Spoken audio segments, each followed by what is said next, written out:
आलोक जी, श्रवण जी ने बहुत बड़ी बात कही। उन्होंने कहा कि अगर टीवी चैनलों पर नकेल लग जाए, यानी अगर ये डिबेट बंद हो जाए तो सरकारें ध्वस्त हो सकती है। ये बहुत ही प्रॉफिटिक स्टेटमेंट अपने आप में है।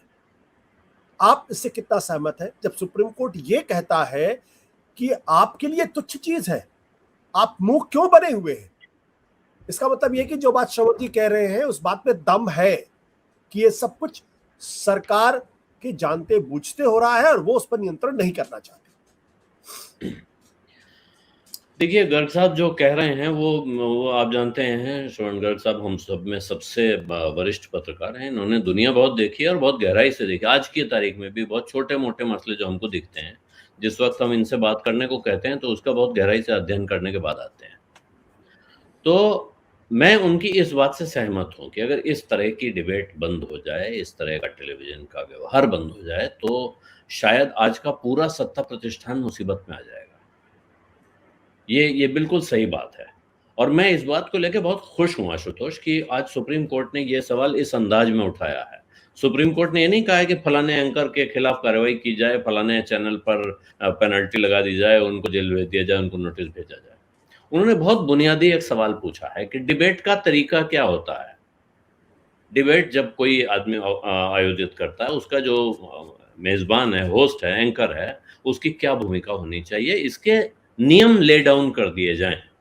जो बुनियादी बात उस ऑब्जर्वेशन में कही गई है कि एंकर कितना बोलता है, मेहमान को बोलने के लिए कितना वक्त देता है और जब मेहमान बोल रहा होता है तो क्या उसको रन डाउन किया जाता है, यानी उसको लगातार नीचा दिखाने की कोशिश की जाती है। और मेरा ख्याल है इसमें सब कुछ छिपा। आज के टेलीविजन डिबेट का इसके अलावा कोई मतलब नहीं है। अब से 10-12 साल पुरानी, मुझे लगता है 8-10 साल पुरानी बात है आशुतोष, में और जहां से इस पूरे किस्से की भारत में शुरुआत हुई है बड़े पैमाने पर, उस पर जाना चाहिए। मेरा बेटा उस वक्त 5 साल के आसपास का था, 5-6 साल का रहा होगा। एक दिन संयोग से मैं टेलीविजन पे वो चैनल देख रहा था जिसके एंकर साहब अपने को भारत मानते थे और हर सवाल जब पूछते थे तो कहते थे नेशन वांट्स टू नो। और वो बेटा मेरा आया और उसने मुझे देखा और कहा कि अरे तुम इसको देख रहे हो। वो मुझसे इस तरह से मजाक में बातें करता था। बोला ये क्या देख रहे हो? ये आदमी पूरे टाइम किसी को बोलने नहीं देगा और जब इसका पोपट बनने लगेगा तो ये कहेगा let's move on to the next debate. ये 6 साल के एक बच्चे ने आपकी डिबेट की हकीकत हमारे सामने रख दी थी।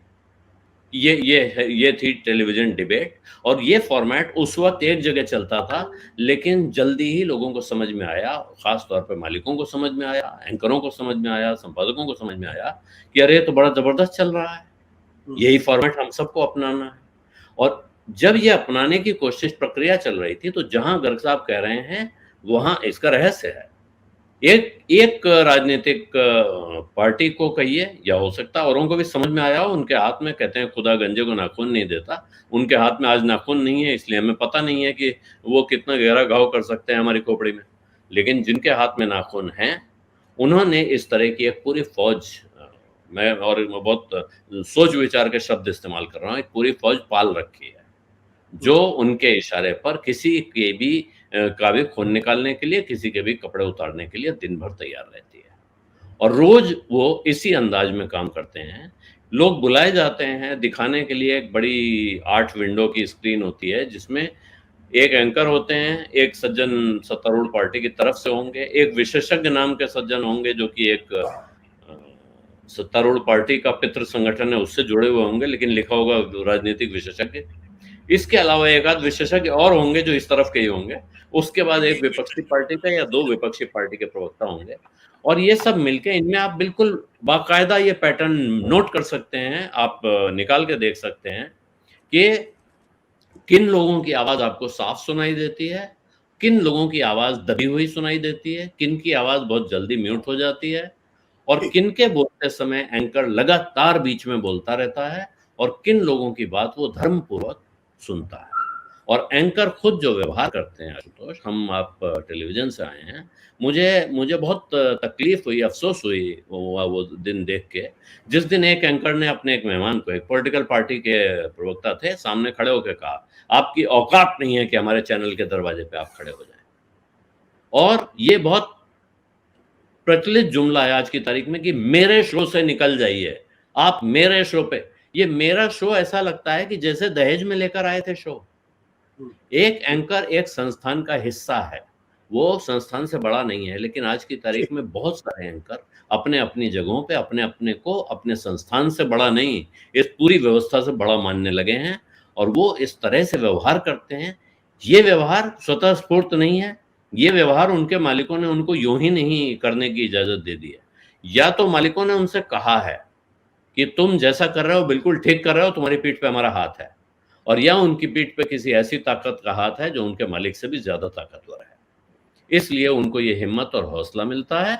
और जो आज सुप्रीम कोर्ट ने ये जो सवाल उठाए कल के अपने फैसले में, मुझे लगता है सारे सवाल बेहद गंभीर सवाल हैं। और जो मोहन धारिया की रिपोर्ट का जिक्र किया गर्ग साहब ने, बड़ी पूंजी और मीडिया का जो संबंध है वो क्यों होना चाहिए, क्यों नहीं होना चाहिए और कितना होना चाहिए, कैसे रेगुलेट होना चाहिए, ये बहुत महत्वपूर्ण सवाल है। क्योंकि अगर वो नहीं हुआ रेगुलेट तो फिर कोई ताकत आपको बचा नहीं सकती है, खास तौर पे इस मेन स्ट्रीम मीडिया को, जिसको आज सुप्रीम कोर्ट ने साफ कहा है कि ये नफरत का मेन कैरियर है, सबसे मुख्य कैरियर नफरत का ये main stream media, television media है। इसीलिए अखबार तो वासे हो जाते हैं, पुराने हो जाते हैं। मुझे लगता है सुप्रीम कोर्ट ने बीमारी की नब्ज पकड़ ली है और जिसको अंग्रेजी में कहते हैं hitting the head on its nail. लेकिन इसके आगे कहाँ पहुंचते हैं, कहाँ जाते हैं, वो उन्होंने ये भी कहा है कि हम गाइडलाइंस ड्राफ्ट कर देंगे जब तक कि कोई कायदा कानून नहीं आता है।